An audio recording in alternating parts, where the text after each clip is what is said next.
Aye. Motion and a second to accept the minutes of the April 20th, 2021 Board of Education meeting. I need a motion. Motion. All in favor? Aye. Okay, public hearing. I need a motion and a second to suspend the business meeting. Second. All in favor? Aye. Aye. I need a motion and a second to convene the public hearing of the annual meeting. Second. All in favor? Aye. Bridget, if you would, please present briefly the 2021-2022 budget.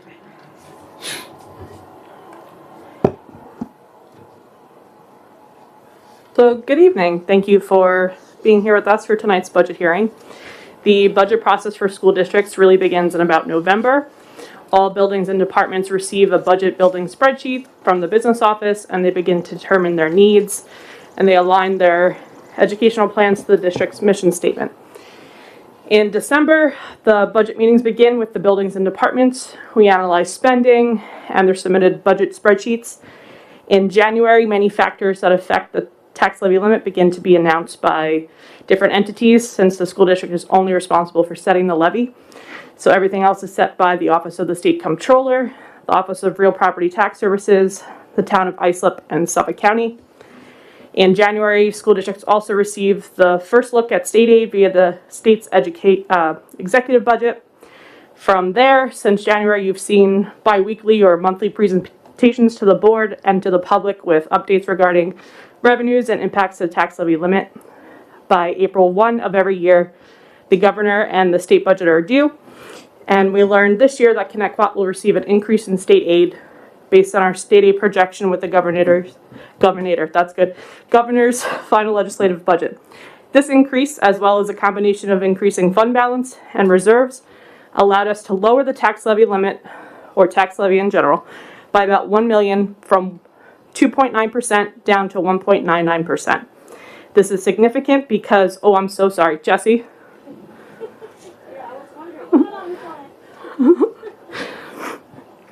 Because the majority of surrounding school districts had to go to their tax levy limit.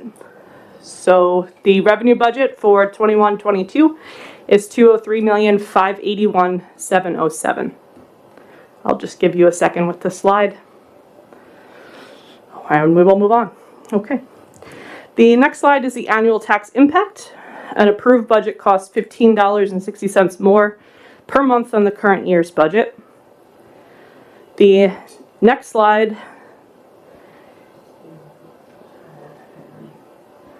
is the expenditure slide that you've seen at a couple different presentations. So the 21-22 budget maintains all current instructional and co-curricular programs. It provides professional development, continuous technology initiatives, includes PPE for students and staff, health and safety upgrades, lowers elementary class sizes, and returns 19 teachers to original duties, including 6 reading teachers, 3 RTI, 4 computer science, and 6 math specialists. The next slide is a breakout of the expenditure budget, which school districts have to create a balanced budget, so the revenues must match the expenditures. The expenditure budget is $203,581,707. General support is 11% of the budget, instruction is 53%, transportation 5%, and undistributed expenses is 31%. The budget-to-budget increase is 2% over 2021. The next and final slide is a reminder to vote between the hours of 8 a.m. to 9 p.m. at Connecticut High School, Oakdale Bohemia Middle School, and Ronkonkoma Middle School, depending on where you live. Thank you. Thank you, Bridget. I just have a couple things to say before we move on.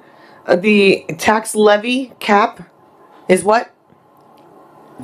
The cap was 2.9%, but we are going with a tax levy of 1.99%. Our tax levy is 1.99, but what's the actual increase then to the taxpayers?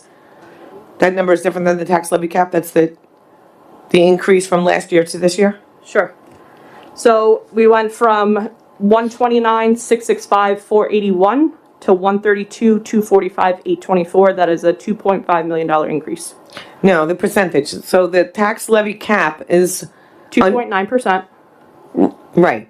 We are doing 1.99. Correct. But the actual increase in your taxes is a different number. What was that increase? You said it The budget to budget, is that what you're the asking? last meeting, yes. You said it the last meeting. 2%. No, it was more than that. It was 2 point something, I believe. No, there's a, Linda, I ask this every year. The tax levy cap is is the 2%. We're at 1.99, but the actual increase to the taxpayer before the exclusions. Because we have exclusions, that brings us down, that makes our number be 1.9. We start at this number, you have New York State that allows us to exclude all these things, and then we get the 1.9. So what is that original number? Are you talking about the CPI? Way back when? That gets put into the actual formula? When we do no, come on. When we do the numbers, and it's been presented a million times. If I had the slides, I would show you.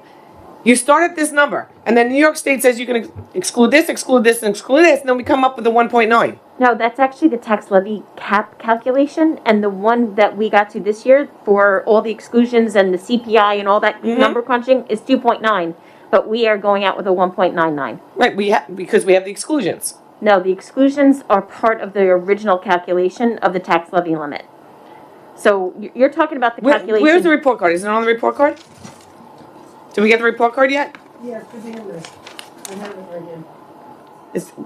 You have to. So you're talking You have about, to present it on the report card. So you're talking about the number before the available carryover and the tax levy limit before exclusions without the capital levy share. So that number was 130, 334, 505. the percentage. Why do I have a Spanish one and I can't read it? Oh. Oh, it's on one side. Okay, I get it. But this whole page is Spanish. This whole page is Spanish. The first is that what page it is English, the translation for Spanish is the second page, and then the first page of the numbers is English, and the second is Spanish. Okay, so that's where so it's not, this is not the report card. No, that's the budget notebook. It's on the report card. I'll look on the report card and bring it up. Okay, and then the last question I have is, I lost my train of thought because I looked that up. All right, forget it. Doesn't matter. We're good. Oh, no, my last question was what Ed brought up last time. What is the rule, and maybe Lisa, you might have to answer. Why does the board vote first and then we get public comment? Shouldn't it be the other way around? What is the law on that? Why do we do that? Yeah, why do we vote yes or no and then the public gets to talk? It's already done. That's the way the law is written. I'm not sure what the rationale behind it is, but you can hear comment from the public with regard to what you adopt. I mean, we do anyway. We ask our public to speak Yeah. during anyway, but I just want to know what that rationale was. Okay. I don't know what the rationale is honestly, but I can kind of, I mean, it's kind of, I can certainly Backwards. look at the legislative comments. But remember, these are laws that were created back in the yeah, it just 1800s. didn't make any sense. Yeah. Okay, so it's not something we do, it's the law. Correct. All right. Okay. Thank you, Bridget. There is public comment now on this public hearing only, on the budget only. This section gives us an opportunity to recognize people who wish to raise. Are we done asking the board comments on this piece? Oh, did you want, no, I was the only one that said they had a comment. Did you want to talk? We don't really comment on this. No, I'm just gonna make a comment to reiterate what we had said at the last meeting. I remember the question I was going to ask. Go ahead. Yeah, so Bridget, it's 2.5 million increase in his budget, but we spent $6 million of this is COVID. So a portion of this increase is due to the expenditures from COVID. Mylene, you have to speak into your microphone, please. So when we prepare our next budget, can we anticipate $6 million less on our next budget to bring us under 200 million? So the budget to budget increase on the expenditure side is a $4.1 million increase. On the revenue side, it's just for taxes, that's the $2.5 million increase. Right. So $6 million was added into this budget to cover the COVID cost. It wasn't added, it was there. It was taken out of contingencies, correct? It was included, was Yes. included in expenditures. Extra expense. So. Right, so but we when have that built into So when we look at next year's budget, can we anticipate this budget being under 200 million? Because we know 6 million of this is for COVID expense. So if in conjunction with our enrollment going down, minus $6 million, we could potentially be looking at the budget going the opposite way instead of going up. No, we've pretty much kept every single person that we took on for COVID-related teaching and whatever else. Yeah, but the year after, there's gonna be a lot of elimination. You're gonna eliminate the COVID expense, hopefully, because by that time, people will be vaccinated. You're gonna eliminate expenses because your enrollment is going down. I spoke about this at the last meeting, that our projections are going down significantly. I think at the time when you had provided the board the data, Linda, I think I remember seeing the high school at 1,500, even less. And I think that was about 3 years ago. So we're almost nearing the end of that projection cycle. I think it was 5 years, I believe, that you provided us. So we're looking in the next year or two at the tail end of that projection number. So now I don't know if now is the time or next year is the time to do another projection. So that's possible, to look at the projection and then also look at the different programs that the next board may be interested in. Because, as you said, we added about $4 million of expenses, but we took that $4 million and increased our budget. Right. By taking that, so last year's budget, which was 199 million, we added that 4 million additional, so it was really 203 million. Right. So we're almost similar to what our budgets are for the 2 years. Right. And we were going over last time the increases to salary and benefits and all that kind of eating up the differential. So I'm not sure we'll go backwards in budgeting, but if there's an enrollment decrease and the board decides to keep the programs where they are and not add more programs, it could be very similar to this year's budget. So I don't want to confuse the public thinking that we're looking at next year's budget at this point, the 22-23 budget. Right now, The reason why I'm bringing it up was more or less to. Speak into the microphone, Mylin, please. The reason why I brought it up is that should we start looking now at projections? so the board would like for me to look, usually it comes out of HR that goes over to, they talk with BOCES about doing another projection, looking at live births and what it might look like in 5 years. We can certainly discuss that. Okay, is that something the board votes on? Yeah, I wouldn't do it tonight, but we can certainly get you the cost and what it might look like for the next board meeting. If you're interested, we can do that research. Because if I remember, it was about $3,000 to $5,000 for that It research. was pretty hefty, yeah. Okay. All right, thank you. Mylin just reminded me of the question that I wanted to ask. The legal limit of contingencies is 4%. Where do you think that we'll be this year and with the new budget? Are we gonna finally be at the legal limit? Because I know we're a little bit above last year. I mean, we started at 15% when I was on here and we finally knocked it down. So are we gonna be at the legal limit soon? The goal is to be at the legal limit. Okay, but that's not answering my question. Are There's we a gonna lot be of there work this to be year done. or next year? There's a lot of work to be done between now and when the books close in October. With the new budget, did you plan on being at the legal limit? Yes, we plan on being with the new budget at the So legal we limit. should be there this year, especially with all the money that we spent in the contingencies. We should be there. As I said, it's a lot of work to be done between now and October. Okay, I'll wait till October. All right. At this time now, we have public comment only about the budget. If there are any other questions, do we have another public comment after that? We don't. Tonight is just the public hearing. So, the comments will relate to the budget. Does anyone want to speak about the budget?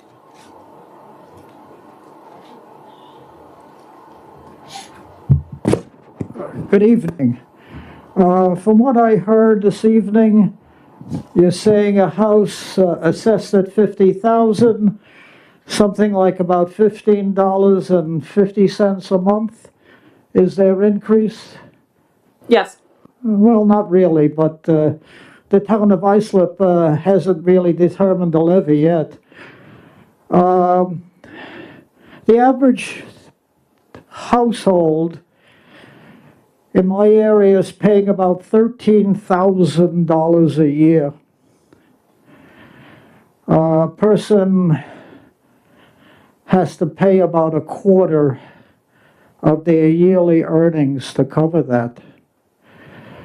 This has been a very difficult 2 years for a lot of people, physically and financially. I also brought up that this meeting takes place at the wrong time. 4 of the members of the board already voted to approve the budget. 1 did not. So the budget is approved. Okay. The answer I got, we always did it that way. That doesn't mean it was right. I was in business, and a lot of people said to me, we always did it that way. But I found a cheaper way and better way to do it. We do a lot of things that we're not looking at the pennies, and the pennies do add up. An increase is an increase. We still do our payroll in-house. I don't know why, when there's ADP out there, and I'm sure they can do it cheaper. We send a truck to the post office every day. That's at least a $40,000 truck with another $80,000 employee.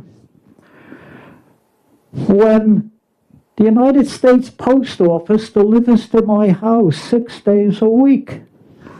I'd like to know what that's all about. Never in the last couple of years have we looked at a different way of the medical course. Medical is a big bill. There's a lot of ways to do it.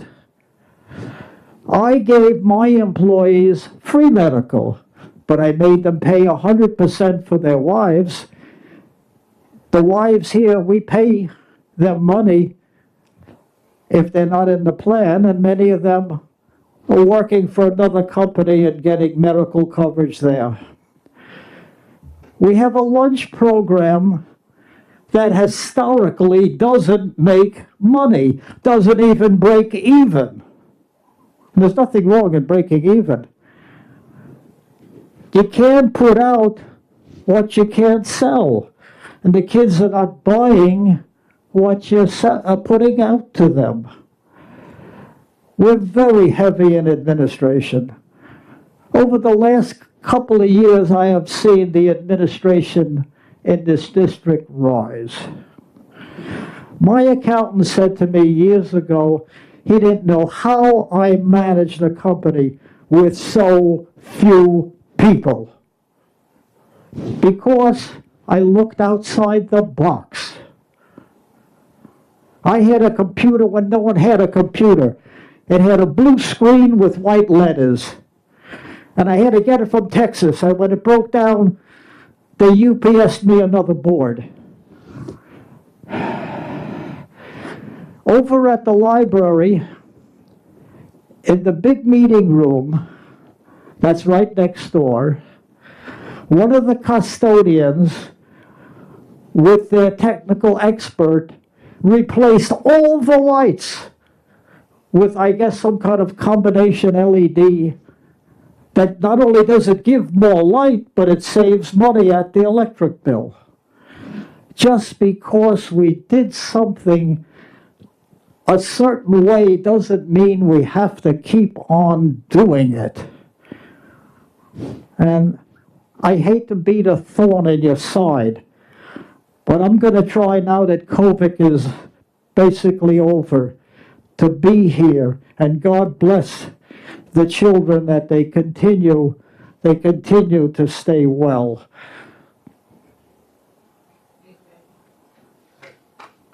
Thank you very much. Like I said. Thanks for always being here, Ed. Okay. Anybody else want to speak about the budget? Okay. I do agree with Ed about the lunch. I've been bringing it up. We've for years been, yes, and years Mylan and and I have years. brought that up a million times, Ed, you know. We've been looking outside the box and into different ways to do that. So, Hopefully we get that done, at the very least. We are going to, next on the agenda is the introduction of the board candidates. I'm gonna put you guys off for a minute, and myself, obviously. We have the students here. We're gonna have your report first, okay? We forgot to put you on the agenda. I know.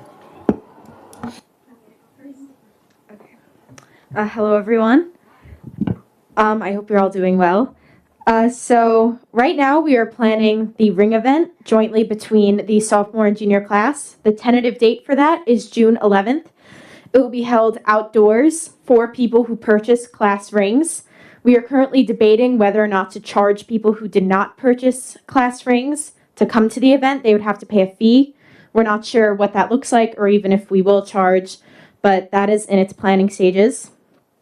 The paintball night, which we hosted, was a success. Everybody seemed to enjoy it. All the seniors really liked it. Unfortunately, movie night has been canceled due to budgetary and spatial issues, so that will no longer be happening. That was supposed to be a joint project between the sophomore and junior class. Yes, it was going to be outside where instead of cars, we had like 6-foot areas on the grass and people would come and sit. Yeah, on the field, but we didn't have, it would have been too much of an investment to have it with not enough turnaround for profit. So we had to unfortunately cancel. Elections are starting. Election season for student government and the classes are going to be starting next week. So anybody who would like to run needs to get their 50 signatures, but we are also offering an alternative this year for virtual students. Instead of the 50 signatures, they can get 2 letters of recommendation. Connect from the Couch, our second year of that, it was just posted on YouTube. There will be a winner announced hopefully by the end of the week. I suggest everyone go watch it. We will have members of the faculty vote to determine a winner. The winner will receive a gift card to a local business, a restaurant, and a trophy. And that trophy will be displayed in the student government window and then given to the winner. What is do you have the link for that? Can you give that to, is that on our website? It was posted to the ConnectQuat YouTube channel, but it was also posted on Google Classroom for students, and it was also posted on Facebook. Okay, can we put that on our website as well so that everyone can go onto our website and just have access to on the couch? What is it called? ConnectQuat from the Couch. On the couch. I like that. From the couch. We did it last year as well. It is a virtual talent show where students could record them doing any sort of talent and submit it. We did it in lieu of our usual in-person talent show. It's sponsored by student government. Last year was a little bit more successful than this year just because, you know, everyone was virtual and in quarantine. So this might be the last year we're doing it. We're not sure, especially if things go back to normal. But I highly suggest everybody go watch it. Thank you. And last thing, Adventureland is coming up. All grades are going to be doing Adventureland. That is happening on May 12th. It is $60. It does not include transportation, but it includes tickets to the park. The park will be closed for us, and it also includes food. If you would like to purchase a ticket, you have to print out a permission slip from the website and give it to the attendance office with your cash or money order in between periods 2 and 8. And that will be going on for the next 3 days. If you would like to purchase a ticket, it's open to all grade levels. How come we're not providing transportation for this trip? Haven't we done trips that night before? No. This is a class trip, so we've never provided a bus for that. When the kids go away for that senior trip up in the mountains, don't they leave like early in the morning, come home late at night? And yes, we do provide busing for that, but we did not provide busing for Adventureland. Why? I mean, what if a kid can't go now because his mother is working or something like? I think we could ask to make arrangements for something like that. Can we find out about that? Because that's a little limiting to some of the children. Okay. You know, if somebody doesn't have a transportation, they can't go. Okay. Yeah. Would that help out if we provided transportation, if we could try to do that? Yes, I mean, student government is not in charge of that. That's us. Yeah, through the administration. Okay. So yes, that would definitely help students because it is at night. And we do need to, in order for the park to be closed for us, have a certain amount of ticket sales. So it would definitely help. All right, so yeah, if we could look into that, that'd be great. Okay, Thank great. you so Thank much. you. So for the junior class, they're having an event June 17th on Connecticut property in lieu of junior cruise. Details are still being ironed out and they're to be determined. That's all I really know for that event. And also, I would like to thank the Board of Ed as well as the APs and especially Mr. Moran for allowing so many senior events. Obviously, there's restrictions placed on them and everything, but I'd just like to give a really big thank you to everybody because we're still allowed to have banquet, prom, and we're still working on a graduation. So I just really want to give a really big thank you to everybody for allowing us to have those events. I know last year they were taken away from the students, unfortunately, and this year I'm really grateful that we have them. I have a couple students actually a bunch of students from National Honor Society wrote Mr. Moran a couple letters saying thank you. I have a couple I could read if you want me to. Okay.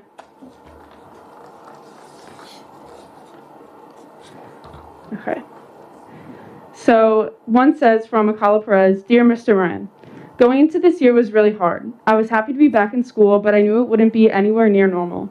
Being that it was my senior year, having to adapt to and accept everything that was probably a little more hard on me and my classmates. But as the year went on, I saw how hard you and everyone else fought to give us everything you could. I could not be more grateful for how hard everyone pushed for things to be as normal as possible for us. Hearing that we were going back to school every day was probably some of the greatest news I've got. I've been going to school with some of my classmates since pre-K, and I'm so grateful to have the opportunity to finish up my year with them. I thank you so much for all the work our school did to get sports back and to continue through hard times. High school sports are for a lot of us, as you know, our last experiences playing or competing. Thank you for pushing us to have a last season and for everyone to have a season in general. And of course, thank you for what the school has done to give the seniors our final school events, prom, banquet, and graduation. I think I can speak for everyone when I say that I'm beyond thankful for the work everyone has put in to get these events happening as normally as possible. I don't think I can even say it enough, but thank you so much for everything you have done for us this year. There's a lot more. There's a huge stack I have. I'm not going to read every single one. If you could give us a copy, though, we'd love to read them. Sure. Should I? Okay. That'd be awesome. Miss Sosa will give me a copy, and then I'll Yeah, present that'd it be to you great guys. if we could have a copy. We could all read them or email them if that's easier. Scan them. Yeah, to Okay. Jessie, and then she'll distribute it to. We'd love to read them. Okay, We no don't have problem. time for all of them tonight. There's a lot. Yeah, I won't Yeah. read every single one. Don't worry. No, that one's fine. Thank you so much. No problem. Okay. All right. All right. Anything else from the junior class? No, that was really it. Thank you so much. Thank you. All righty. Okay. No problem. All right. The next is the introduction of the board candidates. You can introduce yourselves. You can briefly provide your backgrounds, such as how long you're living in the district, family, education, employment. But we are not allowed to campaign. No campaigning. No saying vote for me. None of that. The first one up, we'll do it in order of. The ballot. I guess. Yeah, that's fine. So Sarah, you're up first. Great. Hi, everybody. Hi, Sarah. Thank you so much for having us today. So my name is Sarah. A little bit about me. I went through Connecticut from kindergarten and graduated in high school, born and raised in Ronkonkoma. I've been working with individuals experiencing homelessness for about 5 years, a little over 5 years now.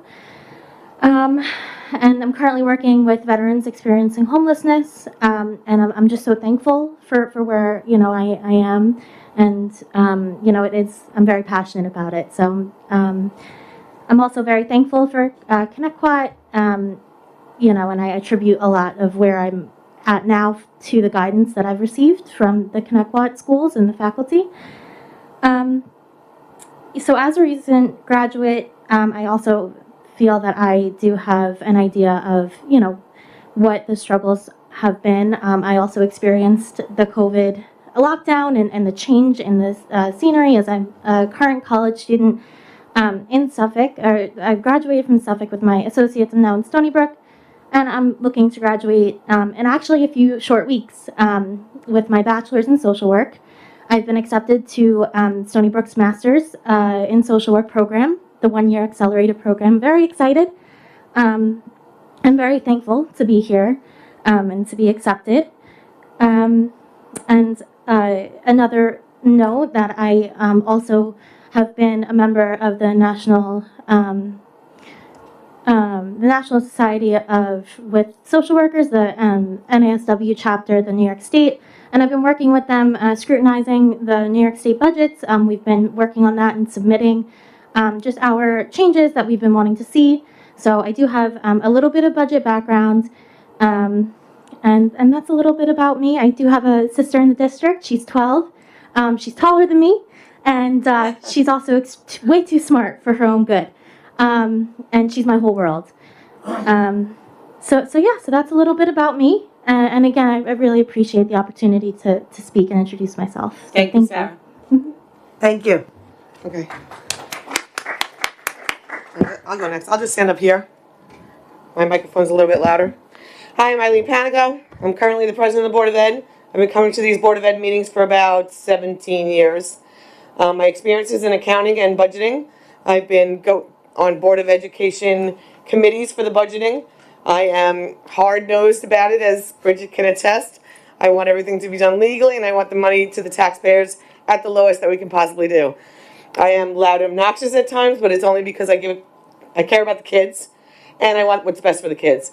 I will fight to the death for them. Whether you like me or not, your kid will always matter to me. So I hope that everybody gets out there and runs next year and the year after, because I think it's a great thing that we have all these people. And that's it. That's who I am. Oh, wait, I'm from Ronkonkoma for 25 years, and I still live there. Thank you. All right, now we have Marisol. Good evening. Thank you for having me. My name is Marisol. I was born and raised in Brentwood to immigrant parents. I went to Hofstra University, where I got my Bachelor's of Science in Biochemistry. I am a supervisor, I'm a chemist supervisor, where I've been working for 22 years. My husband and I moved to Bohemia 14 years ago. We were searching for a great school district for our kids. We have 3 children. I have 1 in each tier. I have 1 at Sycamore, 1 at OBMS, and 1 in the high school. I've always been very involved in my children's lives. I've been very active with the PTAs, participated in lots of activities at the schools. I chaired many fundraisers. My children are actively involved in sports. I had 2 children just play in the varsity soccer. My middle schooler did play in the varsity soccer this season. That was a great experience for them. So that's a little about me. I decided to run because of the children. Making sure that they and every child has the best education is very important to me. Being from immigrant parents, they always placed a big emphasis on education. So that to me was very important to exude on my children and all children. I have a lot of respect for the students, the administrators, teachers, our clerical, bus driver, custodial staff. I want to thank all of them for all the hard work that they've done to make the district run during the pandemic. It must have been hard, and your work is very grateful. So I applaud all of you for all your efforts to make our children your priority. And that's a little about me. Thank you. Thank you very much. Good luck. Thank you. Brian Murphy?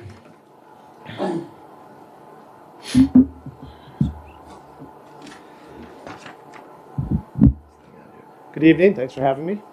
A little bit about me. My name is Brian Murphy. I grew up in Ronkonkoma along with my 3 sisters. We all graduates of Connecticut High School. I lived in the district my entire life, except for a few years when I went out to Arizona State.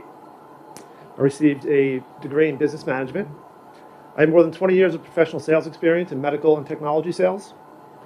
I reside in Bohemia with my 3 children who are currently in the Connecticut schools. I have a son who's a sophomore at the high school and twin daughters that are at OBMS in 8th grade. I've coached Connecticut youth soccer and lacrosse for over 7 years, and I've been heavily involved in my children's education, having attended almost all of their in-class parent programs, field trips, concerts, and school-related activities. This is where I realized what an amazing community of students, teachers, administrators, parents, and all the countless groups that go into making this district something to be proud of.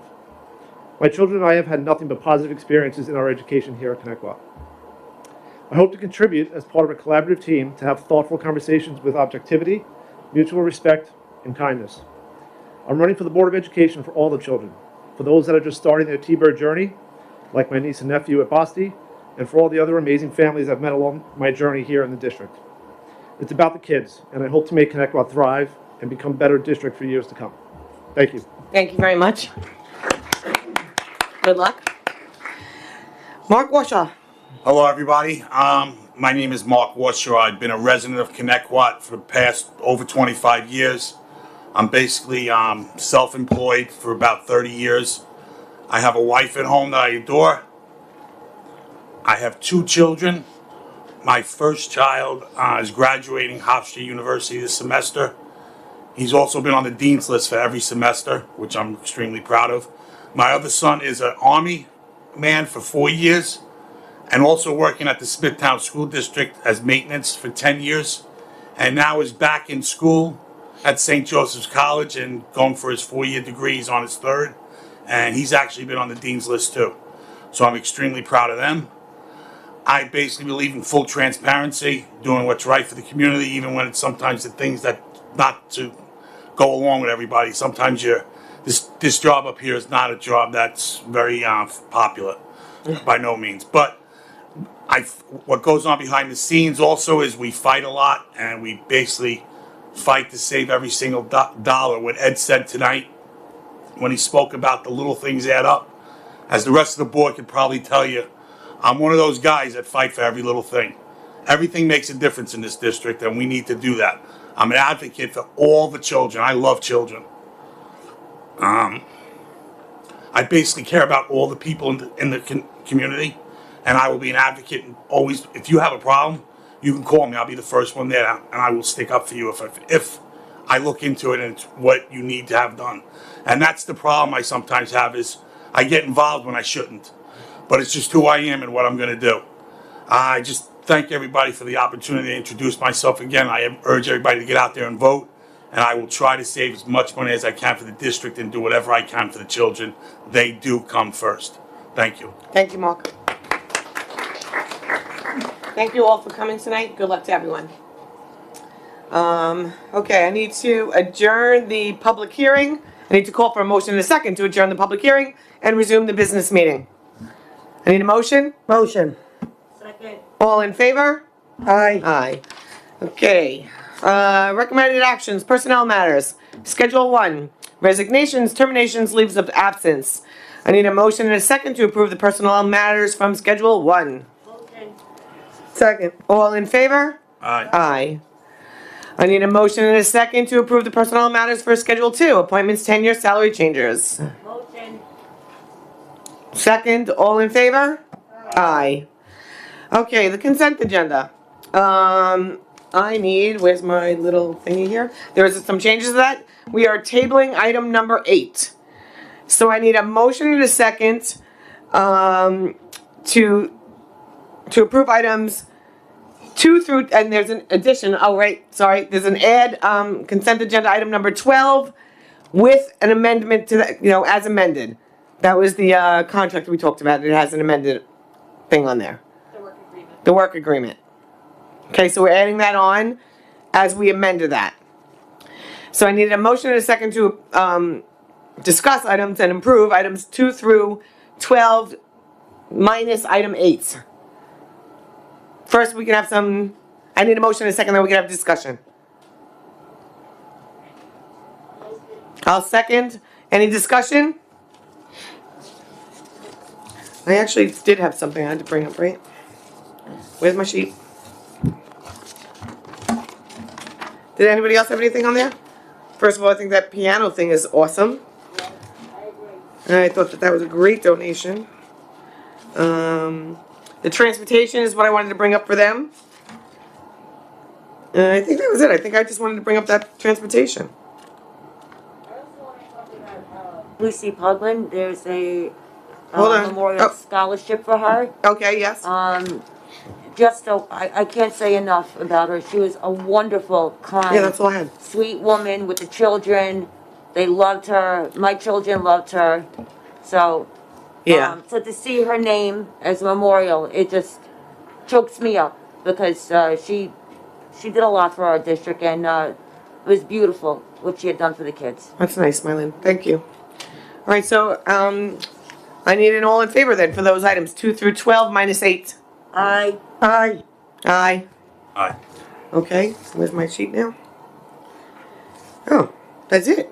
We're done. Eileen, I wanted to do discussion. Oh, well, we don't have that on this agenda because it's the public hearing meeting, but we do have some time if you'd like to bring something up. Yeah, there's a couple things. Sure, I'm gonna just step out for one moment because I'm. All right, well, you stay for one because I want you to add to it about freshman awareness. Okay, hurry up though. All right, here we I go. have to go to the ladies' room.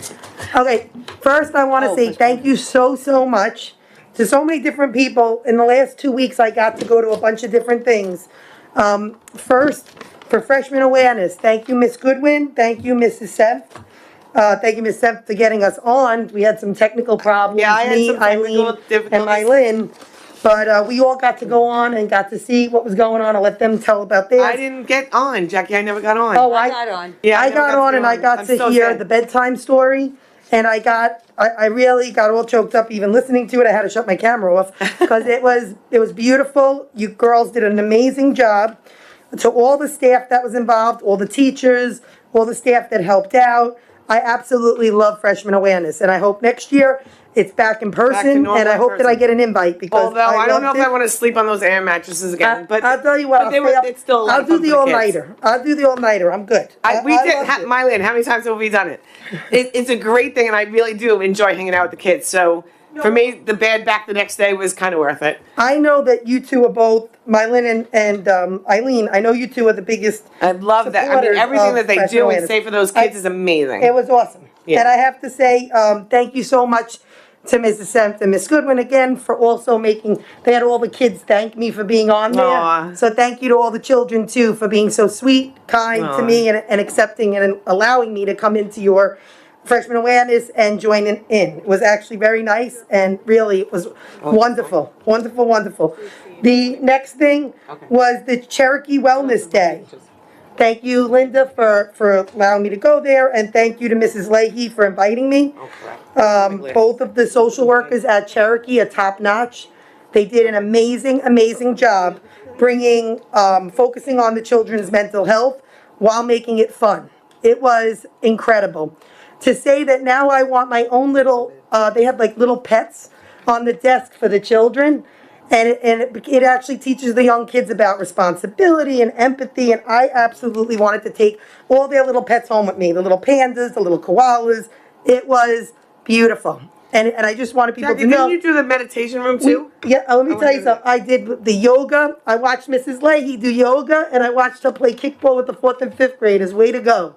It was awesome. I just want to give a shout out to Duffield too because I've been to theirs. So if you're gonna shout out to Cherokee, I want to give a shout out to Duffy because their meditation room is just as good. Well, I gotta tell you, I'm hoping, Dean, this is coming your way, Dean. I'm hoping that all of the schools are gonna be, if they haven't, they might have done it, are gonna do a wellness day because it was incredible. PPS did a great job, the social workers, the teachers, the aides. What I saw out there was incredible. Security was out there watching the kids. It was incredible. The custodians for helping clean up. I mean, really, it was incredible. Really one of my favorite things. I loved Wellness Day. And even next year, I want to be invited to all the wellness days. I think I needed it. It was nice and calming. It was awesome. Awesome.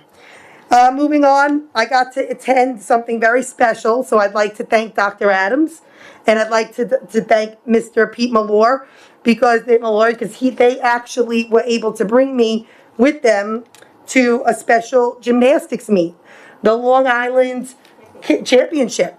All girls, congratulations to the girls of Connecticut. They won the championship. Yeah. Then we had five of Connecticut's girls made the Long Island team for the Suffolk County. It was just, they were amazing. All of the girls from all over, they did an amazing job. Incredible. Really, they deserve a round of applause, and I hope to have them here.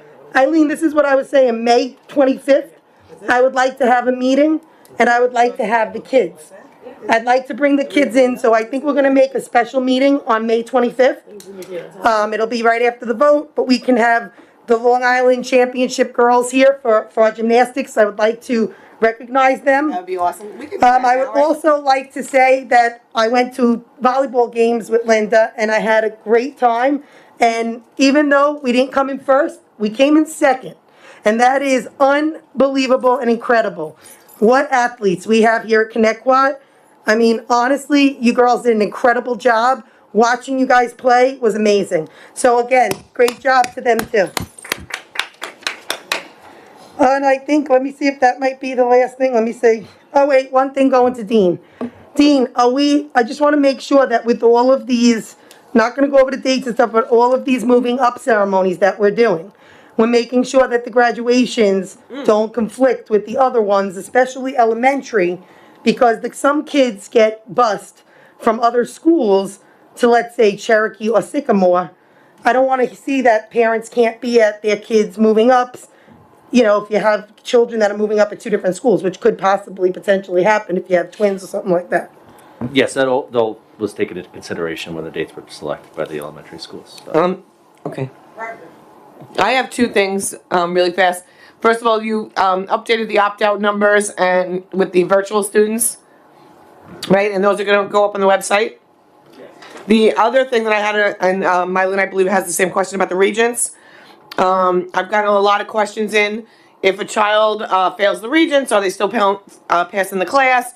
Are they still getting a regents diploma?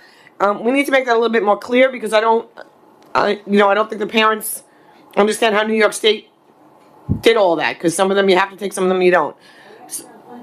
Yeah, so can you address that really quick before we adjourn? So actually, I'd like to actually put that in writing, I think, out to the parents, So there have been numerous correspondence out regarding the regents and some of the changes that have come up due to the exemptions. Our New York State is not very clear, so if we could just make it clear, it'd be a lot easier. We could definitely. I mean, parents have a lot of questions about them. I got several emails about that, so that would be great.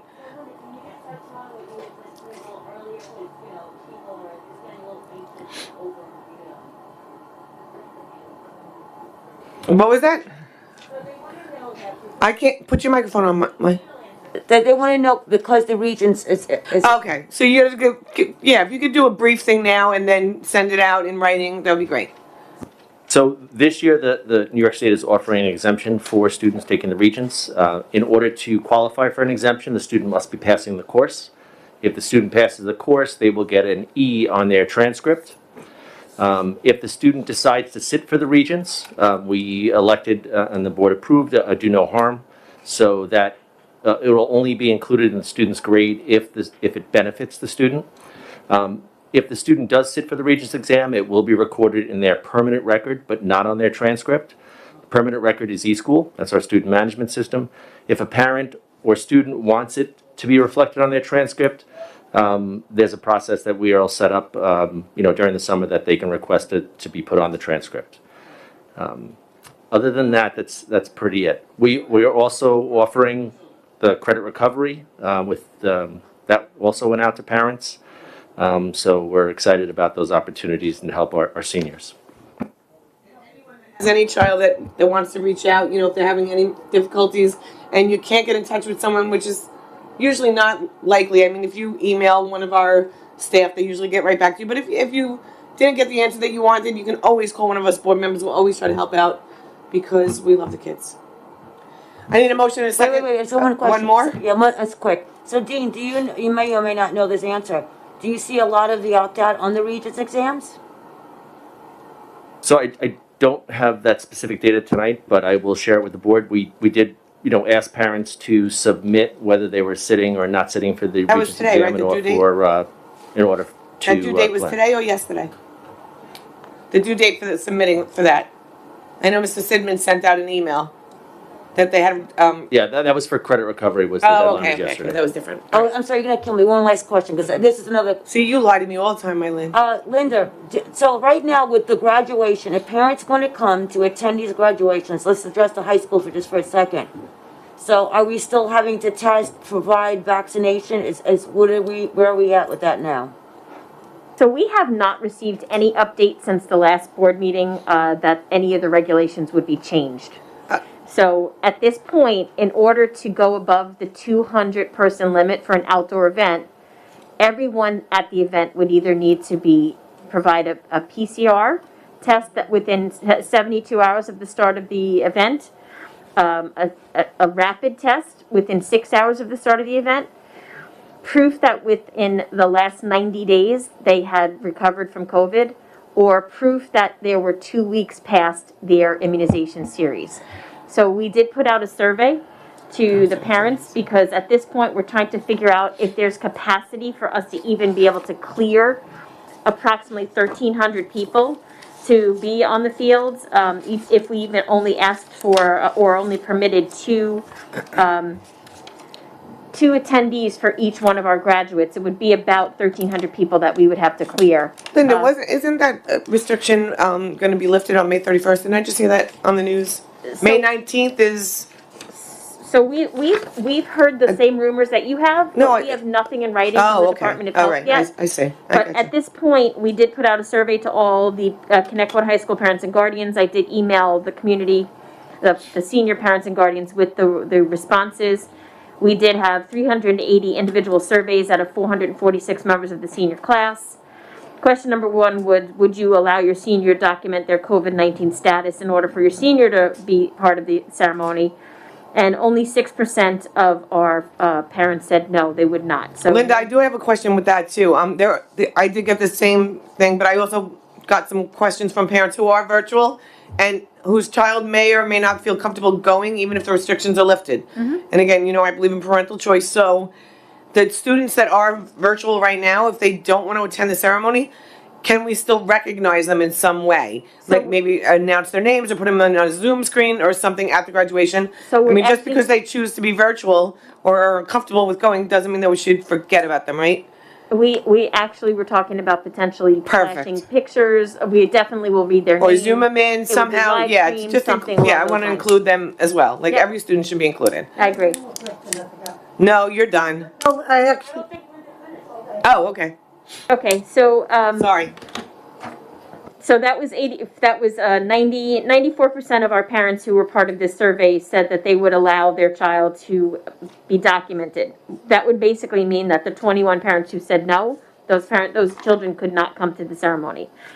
Of the remaining folks who did say yes, that they would allow their senior to either provide the documentation or be tested, we asked if you would provide attendee documentation, and 95% of the parents who responded said that they would, parents and guardians, would provide documentation. At this point, the way the regulation stands, the 5% who said they would not provide attendee documentation would not be allowed at the ceremony. So we're hoping that the restrictions do get a little bit less strict. But right now, this is what we still have to go through and think about. And so we will be meeting to see if we even have the capacity to check to make sure every person who is on the field has provided us with that information. So we will be coming back within the next couple weeks with some suggestions and recommendations. Okay, one other question, which I know I brought up to you and I said to you that I wanted to bring up, was for the children that are playing sports, whether it's our kids that are our sports kids or whether it is people who have field use permits or lease permits. There were some questions about the mask wearing changing, the restrictions. Unfortunately, after I wanted Linda to read about what actually it is so people know that technically we all need to still wear the mask, at least on Connecticut property. So right now, I know that the CDC has put out some changing guidelines as to fully immunized folks wearing masks, but we are not governed by the CDC in New York State. We are governed by the New York State Department of Health. And until the New York State Department of Health updates their interim guidance for sports and recreation, we still need to follow their guidance, which is also in our policies right now for field uses. So it's still only 2 attendees or 2 spectators for each athlete. You must be masked, and you can be together with the folks from your family, but you should be 6 foot apart from everybody else. That's the guidance from the New York State Department of Health. It's as of March 25th. It's updated. We expect guidance to change within the next few days, but the truth is we won't know who's immunized and who is not. So we may have to ask the board to continue to do the mask policy. That way they don't have to provide that information that they've been immunized. But at this moment, we don't follow the CDC guidelines. We have the local control is the New York State Department of Health, and then that also needs to be adopted by the Suffolk County Department of Health, which is our real local control for the health and safety of Suffolk County. So that guidance has not changed. Thank you. I know a few people were asking and they wanted to know, and I just didn't want them to get in trouble or, God forbid, lose field use permits because they can be pulled. Yes. Okay, at this time, I need a motion and a second to adjourn the Board of Education meeting. Second. All in favor? Aye. Have a good night, everybody. Good night, thanks for coming down.